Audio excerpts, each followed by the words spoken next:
को powered by techno.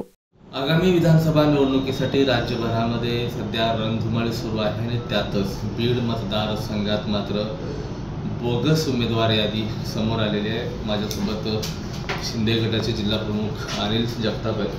दादा, काय सांगाल, कशा पद्धतीचे हे बोगस मतदार तुम्ही शोधून काढले?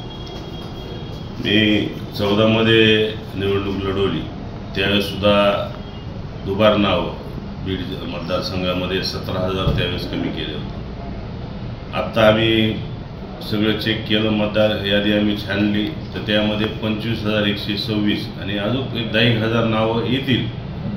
मग आम्ही ते 25,000चं निवेदन कलेक्टर साहेबांना, जिल्हाधिकाऱ्यांना त्या ठिकाणी पोच केलं आहे। त्या ठिकाणी कायदेशीर पोच आम्ही वापस घेतली आणि ती नावं कमी करा म्हणून आम्ही त्यांना त्या ठिकाणी निवेदनाद्वारे बोललो आणि ते दुबार नाव जे आहेत ते कमी होणारच आहे।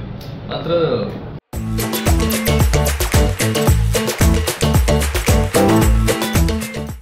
एवढे नावं 25,000 नावं तुम्ही शोधून काढता, ते नेमकं कुणाचं षडयंत्र किंवा कुणाचा हात असू शकतो? याच्यामध्ये वारंवार ज्यांची सत्ता आहे या ठिकाणी क्षीरसागराची, नगरपालिका असेल, जिल्हा परिषद पंचायत समिती असतील, विधानसभा असेल, लोकसभा असेल, ह्या 25,000चा फायदा त्यांना 50,000चा समोरच्या उमेदवाराला कमी करतो आणि हे नावं सगळे ते त्यांच्या संस्थेच्या माध्यमातून ह्याच्यातून त्या संस्थेवरचे बरेचसे मी बघितलं, बरेचसे संस्थेवरचे नाव इकडून इकडं लावलेले आणि हे सगळ्या क्षीरसागरच करू। सर्वसामान्य कुटुंबातले लोक जे राजकीय काम करतात हे कामं हे करू शकत नाही। ज्याकडे यंत्रणा आहे, ज्याकडं मनुष्यबळ आहे, जे स्वतःच्या अधिकाराचं जे पगाराने चालतंय, तर त्याच्या माध्यमातून ह्या घटना घडलेल्या आहेत आणि असे 25,000 नाव आम्ही त्या ठिकाणी काढले आणि असं किमान 10,000 निघतील अशी अपेक्षा आम्हाला या ठिकाणी आहे।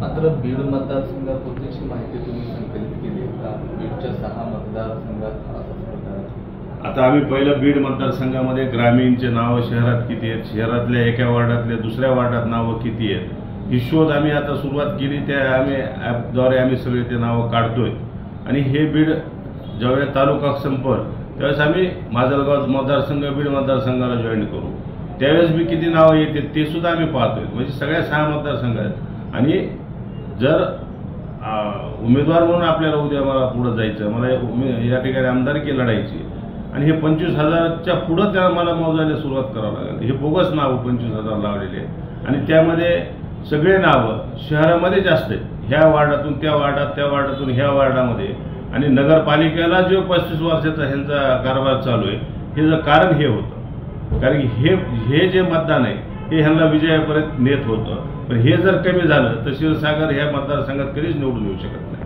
मग लोकसभेला पंकजा मुंडे फक्त 6,000 त्यांचा पराभव झाला, लोकसभेमध्ये अशाच मतदारांचा, बोगस मतदारांचा फायदा झाला असा? हां, त्यावेळेस बी लोकसभेला पंकजाताई उभा होत्या, त्यावेळेस बी ह्या मतदार जे आहे हे क्षीरसागराच्या सांगण्यावरूनच होतं आणि आमदार तेच आहे आणि जसं क्षीरसागर बी ते त्या ठिकाणी समोरच्याचं काम करत होते, त्यामुळे हे मतदान सुद्धा त्या ठिकाणी बोगस त्या ठिकाणी वापर झाला आणि खरा पराभव लोकसभेचा ह्या 25,000मुळेच झाला। या प्रकरणात काही मुख्यमंत्री एकनाथ शिंदे यांची भेट घेऊन तुम्ही काही कानावर टाकलं?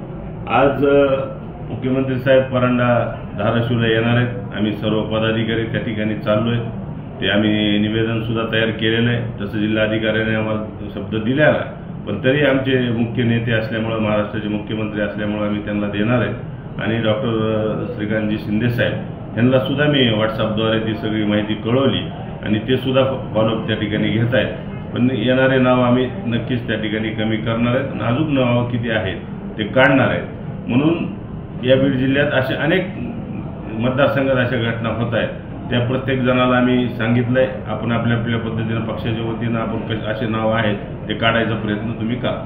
मग निवडणूक आयोगानं जर तुमची मागणी जर मान्य केली तर पुढचं पाऊल तुमचं काय आहे, काय आव्हानात्मक प्रक्रिया?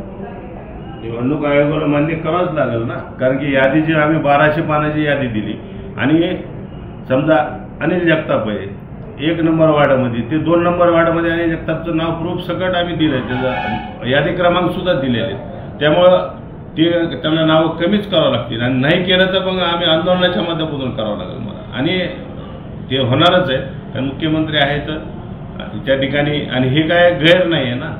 हे जे आहे ते सत्य आणि समोर आहे सगळ्यांच्या. त्यामुळं न होण्यासारखं काहीच कारण नाही. त्यामध्ये मुख्यमंत्री साहेबांना सुद्धा आम्ही निवेदन देऊन ते कमी करून घेणार आहे. नक्कीच हे होते शिंदे गटाचे जिल्हा प्रमुख अनिलदादा जगताप. जवळपास 25,140 जे मतदार आहेत त्यांची नावं बीड मतदारसंघात दुबार आलेली आहेत. त्यामुळे आता एकच खळबळ उडालेली आहे.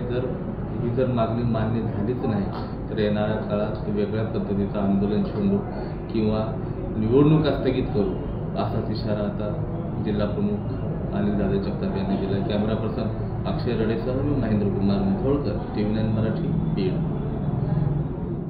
को पावर्ड बाय टेक्नो.